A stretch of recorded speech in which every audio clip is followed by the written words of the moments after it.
अगर आज का लेटेस्ट एपिसोड देखना है तो इस टाइम स्टैम्प पर स्किप करें। तो क्या हाल है। मैं लाया हूँ नया चैप्टर। लाने में थोड़ा समय लग गया क्योंकि मेरे को थोड़ा काम वाम भी रहता है। चलो शुरू करते हैं अपना। जहाँ पे जूफन सोच रहा होता है चाहे 10 सोवेरियन मौजूद ना भी हो फिर भी किसी को सोवेरियन स्टेज तक पहुंचने से पहले उनका बात को समझना और उसके असली वारिस बनना पड़ता है। इस दुनिया जैसे कमजोर और ताकत से भरी जगह में बहुत ही कम लोग होंगे जो इतनी क्वालिफिकेशन होती है। सोवेरियन स्टेज तक का सफर बहुत ही ज्यादा मुश्किल होता है। तभी ड्रैगन हंसता है बोलता है, बच्चे तुम्हें लगता है वो मुश्किल है? गलत सोच रहे हो। हमारे लिए, हम 5 ग्रेट बीस्ट और 10 सोवेरियन के लिए सोवेरियन स्टेज तो बहुत पुरानी हो चुकी है। असली प्रॉब्लम यह है कि सोवेरियन स्टेज पर पहुंचने के बाद भी हम बस इस दुनिया के कलियां ही हैं, हमेशा खतरे में, और कभी भी सच कहें तो दुनिया में पूरी तरह से राज नहीं कर पाए। 10 पाथ तो हेवन देखने में मजबूत लगता है लेकिन वो भी सेफ नहीं है, उनकी जगह कोई भी ले सकता है। इसीलिए हम सब ने सोचा कि उससे भी ऊपर लेवल चाहिए और वहीं से शुरू हुई अगली बड़ी घटनाएं जिसमें तुम्हारी किस्मत भी शामिल थी। इंसान समझ पर फोकस करता था, उन्हें आगे बढ़ने के लिए अलग अलग स्टेप क्रॉस करनी पड़ती थी। सेक्रेट बिस्ट ताकत पर डिपेंड करता था, उन्हें बढ़ने के लिए ज्यादा रॉ पावर चाहिए होती थी। और इसी फर्क ने जन्म दिया सबसे खतरनाक जंग को। लगभग सारे इंसान आगे बढ़ने का तरीका ढूंढते रहे पर बहुत कम लोग सक्सेसफुल हुए।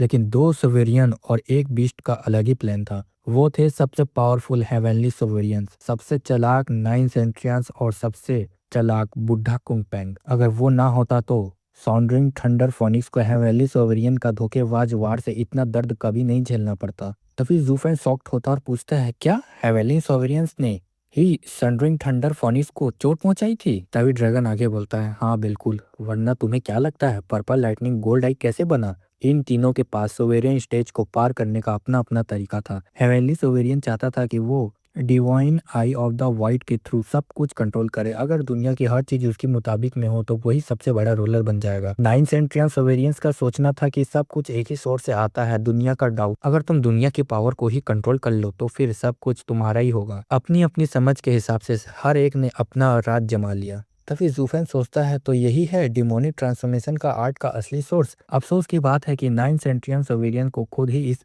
प्रैक्टिस करने का मौका ही नहीं मिला क्योंकि वो बीच में ही गायब हो गया। फिर तभी ड्रैगन गुस्सा के बोलता है, और बात करें कुनपेंग की तो उसका प्लान तो और भी खतरनाक था। वो हम 4 ग्रेट बीस्ट की पावर को चुराना चाहता था, उन्हें वापस प्राइमल चॉइस में मिलाकर वो सेक्रेट बीस्ट से भी ऊपर लेवल हासिल करना चाहता था, सबसे हाईएस्ट स्टेज तक पहुंचने के लिए। सुफन पूछता है, क्या 5 ग्रेट बीस्ट की पावर को एक साथ जोड़ना? और अपने मन में सोचता है, तो ये आइडिया मेरा ओरिजिनल नहीं था, बहुत पहले ही प्राचीन समय में कुनपेंग ने ही ये सोचा था। अगर 5 ग्रेट सेक्रेट बीस्ट की पावर को मिला दिया जाए तो जो रिजल्ट आता है वो उन सब की कॉम्बाइन पावर से भी कहीं ज्यादा होता है, इतना ज्यादा कि एक अलग ही रेल्म तक होता है। तभी ड्रैगन आगे बोलता है, जब से 10 सोवेरियंस आए हम सेक्रेट बीस्ट इंसानों को इग्नोर नहीं कर सकते थे, लेकिन इंसान बहुत चालाक और धोखेबाज होते हैं, हम जैसे सीधे स्पिरिचुअल बीस्ट की तरह नहीं। 10 सोवेरियंस से बात करने के लिए हमने अपने बीच सबसे ज्यादा बोलने चालाक सेक्रेट बीस्ट को चुना, कुंगपेंग। हमें बिल्कुल अंदाजा नहीं था कि वो कुंगपेंग सिर्फ हमारे झगड़े सुलझाता है। वो धीरे धीरे इंसानों के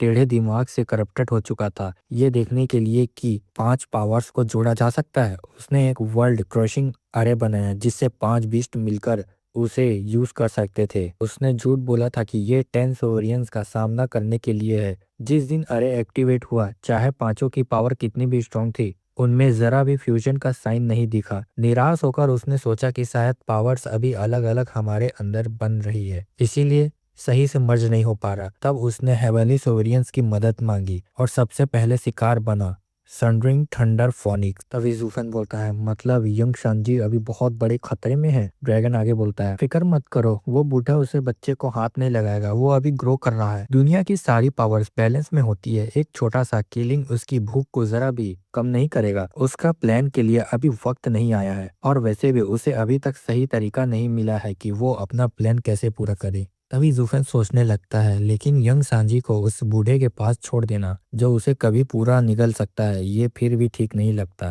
ड्रैगन आगे बोलता है, खासकर जब उसने तुम्हें हमें बचाने के लिए बुलाया था तो कितनी मीठी और अच्छी बातें करके तुम्हें मनाया था, लेकिन सबको साफ दिख रहा है कि तुम्हारी अभी immature divine of the wide से कोई रेस्क्यू नहीं होने वाला। असल में उसका मतलब सिर्फ इतना था कि हम सबका एक ही दुश्मन है, इसीलिए फिलहाल शांति बनाए रखें। तभी जूफन बोलता है, हेवनली सोवेरियन?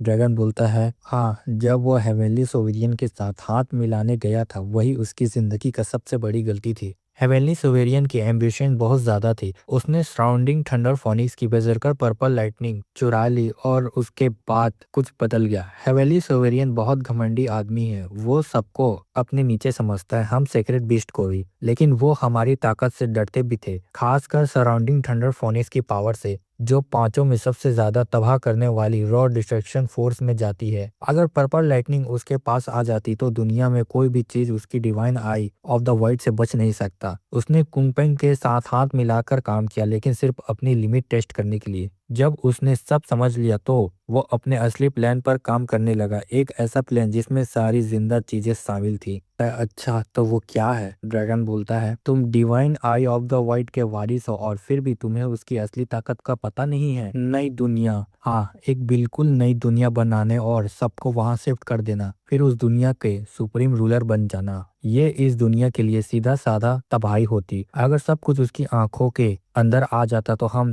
सिर्फ पशु जैसे होते, या उससे भी बुरा, शायद वो पूरी दुनिया की पावर यूज करके सोवेरियन स्टेज से भी ऊपर चला जाता, असली डोमिनेशन हासिल करता। सेक्रेट बीस्ट का इसके खिलाफ होना था ऑब्वियस था, लेकिन बाकी सोवेरियंस भी इस बात को कभी एक्सेप्ट नहीं करते। यहाँ से शुरू हुई 10 एंशिएंट सोवेरियंस के बीच महायुद्ध। ये जंग हजारों साल चली, जमीन बर्बाद हो गई, आखिर जीव मर गए। हेवनली सोवेरियंस कितना भी स्ट्रांग हो, जीत की गारंटी उसके पास भी नहीं थी। इसीलिए अपनी लिमिट स्किल को बचाने के लिए उसने एक इम्प्रिंटिंग स्टोन बनाया और उसे एक अलग रेल्म के पीछे छुपा दिया। जब हमें पता चला, हमें प्लान बनाया कि उसे चुरा कर उसकी कमजोरी ढूंढेंगे, लेकिन जल्दी हेवनली सोवेरियंस को हमारा प्लान पता चल गया। गुस्से में उसने हम 4 सीक्रेट बीस्ट की शिकार शुरू कर दी। अपनी आई की पावर से उसने मोर्टल डोमेन क्रिएट किया हमें ट्रैप करने के लिए। असल में मोर्टल डोमेन उसका जेल है और हम उसके कैदी। हर दिन हम पर बजरकर पर्पल लाइटनिंग से हमला होता। वो अपनी आर्ट वापस लेना चाहता था।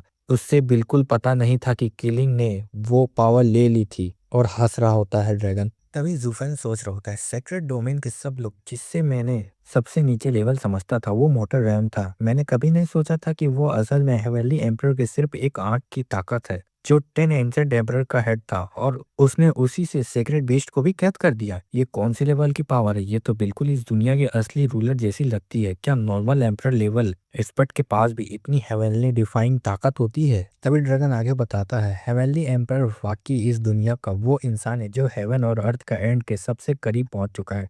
उसके बाद हम मोटर रेल में हर दिन दर्द और आजाद झेलते रहे, और हमें आज तक ये भी नहीं पता कि 10 एंशिएंट की उस महायुद्ध का आखिर नतीजा क्या निकला। फिर ड्रैगन बोलता है, बाद में अचानक 10 एम्परर गायब हो गए। कहानियों में कहा जाता है कि शायद सब एक साथ ही मर गए, शायद एक दूसरे को मारते हुए खुद भी खत्म हो गए, लेकिन हेवनली एम्परर मर गए। ये कैसा मुमकिन हो सकता है? कम से कम ये पर्सन मॉर्टल रेल्म तो अभी भी मौजूद है। तभी जूफन बोलता है, मतलब अगर हेवनली एम्परर नहीं मरता तो मॉर्टल रेल्म भी कभी खत्म नहीं होगा। ड्रैगन बताता है, मुझे भी इस बात का पूरा यकीन नहीं है। वैसे भी ये सारे रेल्म सिर्फ उसकी आंख की एक नजर से बनी हुई एक बड़ी सी दीवार जैसी है। हेवनली एम्परर के मारने के बाद मॉर्टल रेल्म का सर्पेशन खत्म हो गया या नहीं मुझे नहीं पता, लेकिन एक बात तो मैं महसूस कर सकता हूँ, उसकी वो डरावनी वाली नजर अभी भी इस जगह पर टिकी हुई है, जैसे देख रही हो कि मैं और बाकी लोग इस पर्पल लाइटनिंग के कैद से भाग पाए हैं या नहीं। तभी जूफन कहता है, तुम कहना क्या चाहते हो? क्या हेवनली एम्परर इतने सालों से ये जगह देख रहा था? ड्रैगन बोलता है, बिल्कुल मॉनिटर करना तो नहीं, लेकिन यहाँ की हर चीजें उसके कंट्रोल में है। जैसे हेवन और अर्थ के लॉ होते हैं, 10 डाउज ऑफ हेवन जहाँ बहुत ज्यादा पावर एक्सपर्ट हो नहीं सकते, या मॉर्टल रेल्म भी वैसे ही है, बिल्कुल उसी नई दुनिया जैसे वो कभी बनाना चाहता था। यहाँ के सब लोग उसके कंट्रोल के नीचे जाते हैं। अभी के लिए वो हेवन और अर्थ के रूलर जैसे हैं, और यहाँ के एक्सपर्ट की कल्टीवेशन को दबा कर रखा हुआ है। बच्चे, तुम सेक्रेट बीस्ट डोमेन से आए हो ना? क्या तुम्हें कभी सुना है कि मॉर्टल रेल्म से कोई सेक्रेट डोमेन तक पहुंचा हो? जुफेन बोलता है, मैंने कभी ध्यान से नोटिस नहीं किया है, लेकिन मॉर्टल रेल्म की स्पिरिचुअल एनर्जी बहुत पतली है। यहाँ किसी के लिए आगे बढ़ना बहुत मुश्किल होता है। क्या ये हो सकता है कि? तभी ड्रैगन बोलता है, हाँ बिल्कुल, मॉर्टल रेल्म में भी हेवनली एम्परर का बनाया हुआ बैरियर सिर्फ कल्टीवेशन के दबाता नहीं, बल्कि किसी को भी मॉर्टल रेल्म की बाउंड्री पर करने से रोकता है। अगर कोई बहुत ही टैलेंटेड इंसान मॉर्टल रेल्म से ऊपर उठकर सेंट बनने की कोशिश करता है तो हेवनली एम्परर के सेट किया हुआ डिवाइन पनिशमेंट तुरंत गिरता है और उसे पूरी तरह से मिटा देता है। आखिर में ये मोटर रेल्म बस उसके नए वर्ल्ड का एक प्रोटोटाइप है। यहाँ के कंट्रोल वो खुद ही है और तुम सब बस उसके पाले हुए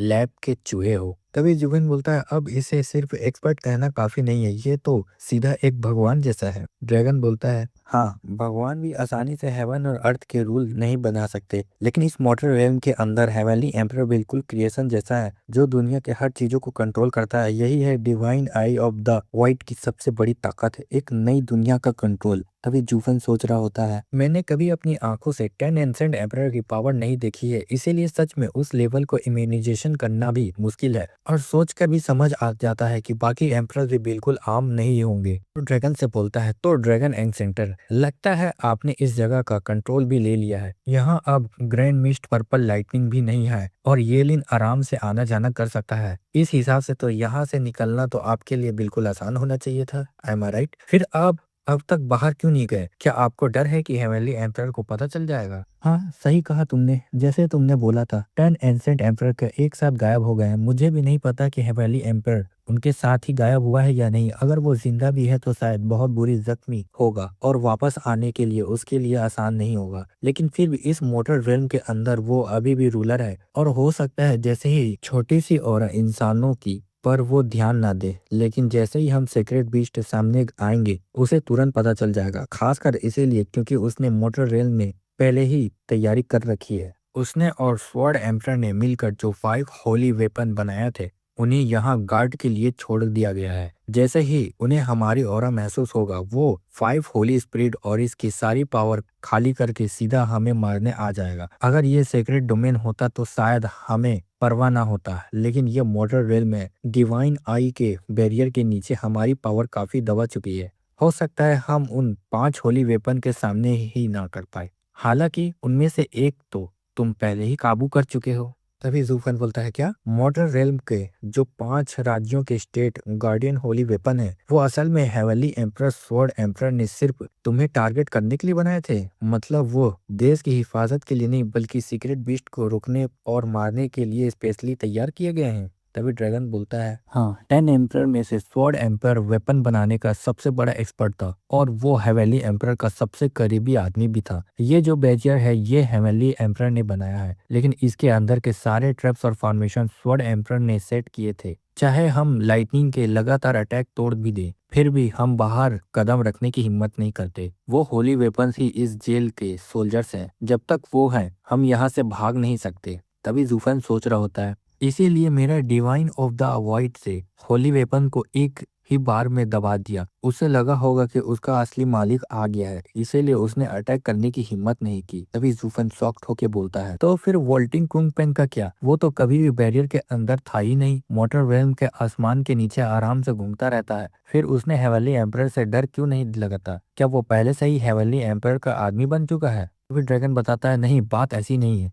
सच तो यह है कि अब कुनपेंग हेवनली एम्परर के किसी काम का ही नहीं है। हेवनली एम्परर तो खुद उसे पकड़ना चाहता था ताकि उसे जबरदस्ती वो कल्टीवेट मेथड का राज निकाल सके, लेकिन प्रॉब्लम यह है कि आज तक वो उसे कभी पकड़ ही नहीं पाया। जुफेन बोलता है, क्या अब तक पकड़ नहीं पाया? इतना बड़ा आदमी ऑल बीस्ट माउंटेन रेंज में रहता है, खुद को किंग ऑफ द 10,000 बीस्ट बोलता है, इतना ज्यादा एरोगेंट घूमता है, फिर भी हेवनली एम्परर उसे पकड़ नहीं पाया। ड्रैगन बोलता है, यह हेवनली एम्परर की एक ही कमी है, आखिर वो अभी भी एम्परर रेल में ही है। चाहे उसकी ताकत कितनी भी डरावनी हो, लेकिन वो अभी तक हेवन और अर्थ का असली रूलर नहीं बना है। किड, याद रख, उस बूढ़े कुनपेंग की चॉइस अजूरे फ्लेम असल में क्योएटिक एनर्जी है जो यिन और यांग को बैलेंस करके हर चीज में मिल जाती है। वो ऑल बीस्ट माउंटेन रेंज में छुपा हुआ है, 10,000 जानवरों की ऑरा के बीच अपनी प्रेजेंस छुपाकर। इस मोटर रेल में भी जब तक हेवनली एम्परर उसे सामने आते हुए ना देख ले, उसे ढूंढना बिल्कुल नामुमकिन है। बाकी टाइम उसकी ऑरा बस तुम जैसे लाखों छोटे चीजों जैसी लगती है। हेवनली एम्परर के लिए उसे ढूंढना मतलब घास के अंदर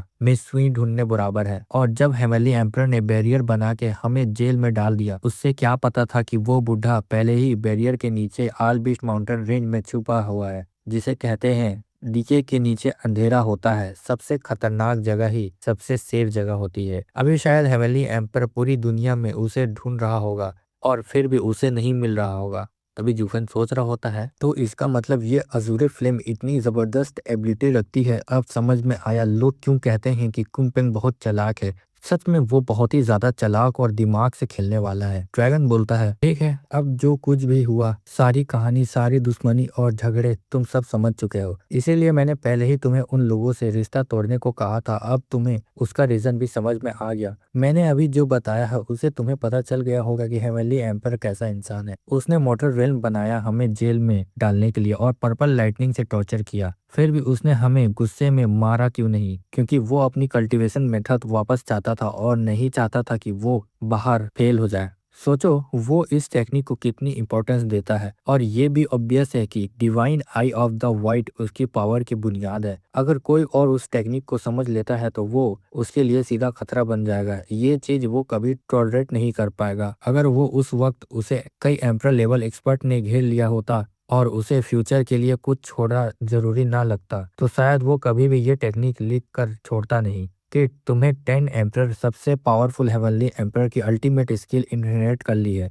ये तुम्हारी किस्मत भी है और तुम्हारी बदकिस्मत भी। जब कुंग पेंग ने तुम्हें किलिन ढूंढने को कहा था, हाँ, उसका प्लान था तुम्हें अपने जाल में फंसाना, लेकिन तुम खुद भी लालच में आ गए थे। इसमें किसी और को ब्लेम नहीं कर सकते। अब जब तुमने डिवाइन आई की अल्टीमेट स्किल ले ली है, इसका मतलब है तुम वो इंसान हो जो हेवनली एम्पर खत्म करना जरूरी समझेगा। तुम्हारा दुश्मन इस दुनिया का सबसे पावरफुल इंसान है। तुम कभी भी अपनी जान खो सकते हो। अब सोचो, क्या तुम चाहते हो कि तुम्हारी वाइफ और बाकी लोग भी तुम्हारे साथ ये खतरे में आ जाए? तभी जूफन बोल रहा होता है फिर क्या होगा अगर मैं ये दोनों आंखें ही अंधी कर लूं? तभी ड्रैगन बोलता है कि तुम्हें पता है इनहेरिटर क्या होता है? वो सिर्फ कोई डिवाइन पावर नहीं होता, वो एक पूरा ऑर्थोडॉक्स पाथ होता है। Divine I of the white heavenly emperor की जिंदगी की सबसे बड़ी अल्टीमेट स्किल है और उसमें एक एम्प्टी क्लियरिटी ग्रेट दाव मिला हुआ है। जब तुम कल्टीवेट करते हो तो तुम सिर्फ नहीं बढ़ रहे हो, तुम समझ भी रहे होते हो। वो ग्रेट दाव धीरे धीरे तुम्हारे बॉडी में घुल जाता है, हड्डियों और रूह तक बस जाता है। एक बार घुस गया तो जिंदगी भर नहीं निकलेगा। तो सिर्फ आंखें अंदर कर देना से क्या होगा, हेवनली एम्पर तुम्हें तुम्हारी ऑरा से भी ढूंढ लेगा। जूफन सोचने लगता है मैंने उस वक्त ये डिवाइन एबिलिटी क्यों कल्टीवेट की, आखिर क्यों? तभी ड्रैगन देखता है कि जूफन बहुत परेशान है। फिर बोलता है किड, मैं देख सकता हूँ कि तुम उन्हें सच में छोड़ना नहीं चाहते, लेकिन अगर तुम उन्हें साथ रखोगे तो मतलब है उन्हें खतरे में डालोगे। तुम नहीं चाहोगे कि तुम्हारी वजह से एक दिन वो हेवनली एम्पर के हाथ मर जाए। कभी कभी छोड़ देना ही पाना होता है और पाना ही छोड़ देना होता है। दूर से उन्हें सिर्फ सेफ और ठीक देखना वो भी बुरा नहीं होता।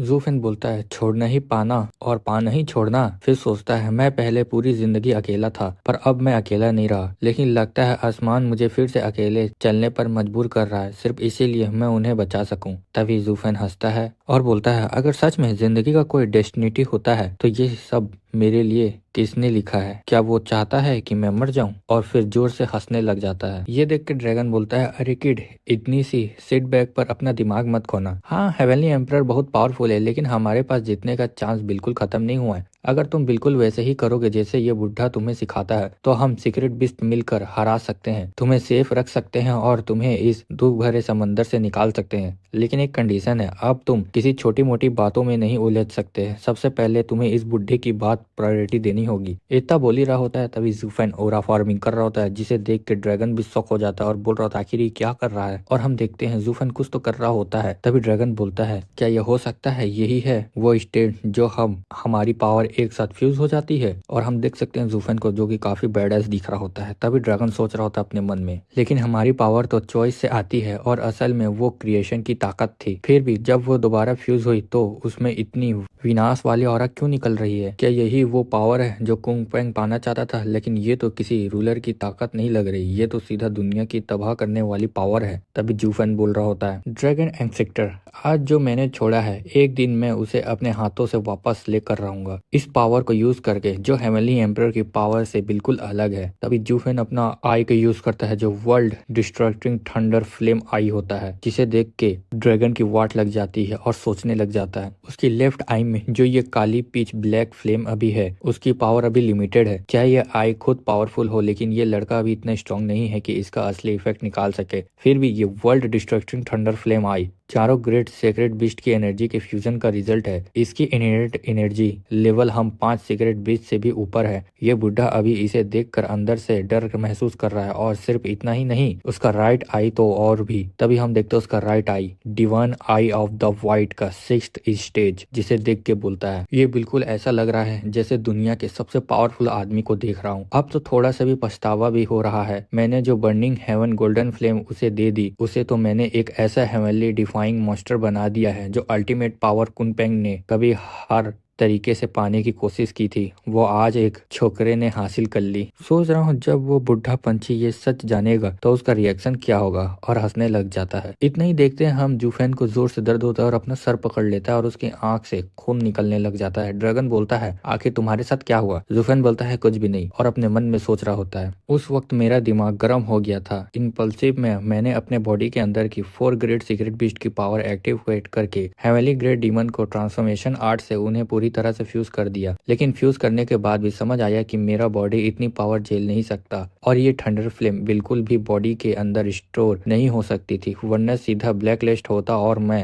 राख बन जाता। इसीलिए मैं इसे रिलीज करना चाहता था, लेकिन उससे पहले मुझे अचानक समझ आया ये थंडर फ्लेम मेरी बॉडी की ही पावर का जमा हुआ रूप है, एक नई एनर्जी। 4 सीक्रेट बीस्ट की एनर्जी लगातार इसे फ्यूल दे रही थी। ये मुझसे पूरी तरह जुड़ चुकी थी, इसी मेंटेन नामुमकिन था। खुशकिस्मती से सर्कुलेट मूवमेंट पर right I divine I of the state की 6th स्टेज वाइड रेलम तक ब्रेक थ्रू कर गई। वाइड स्पेस के अंदर मैंने टेम्पररी बैरियर बनाकर इस थंडर फ्लेम को छुपा दिया, बिल्कुल हेवनली एम्परर के न्यू वर्ल्ड जैसा कॉन्सेप्ट। जैसे purple lightning gold I store होती है, वैसे ही मैंने थंडर फ्लेम को वाइड रेल में स्टोर कर दिया, और इस तरह मैंने वर्ल्ड डिस्ट्रस्टिंग थंडर फ्लेम आई को रिफाइन कर लिया। लेकिन फिर भी एक्सीडेंट हो गया और थंडर फ्लेम आई अचानक से अनकंट्रोलेबल हो गई और मेरी लेफ्ट आई भी इंजरी हो गई। क्या ये थंडर फ्लेम की इतनी स्ट्रांग है कि वाइड रेलम भी उसे कंट्रोल नहीं कर पा रहा, या फिर ये एनर्जी अपने आप में ही अनस्टेबल है? क्या ये हो सकता है कि 5 ग्रेट सीक्रेट बीस्ट की पावर में से एक भी मिसिंग हो तो बैलेंस टूट जाता है? क्या ये थंडर फ्लेम आई भी अभी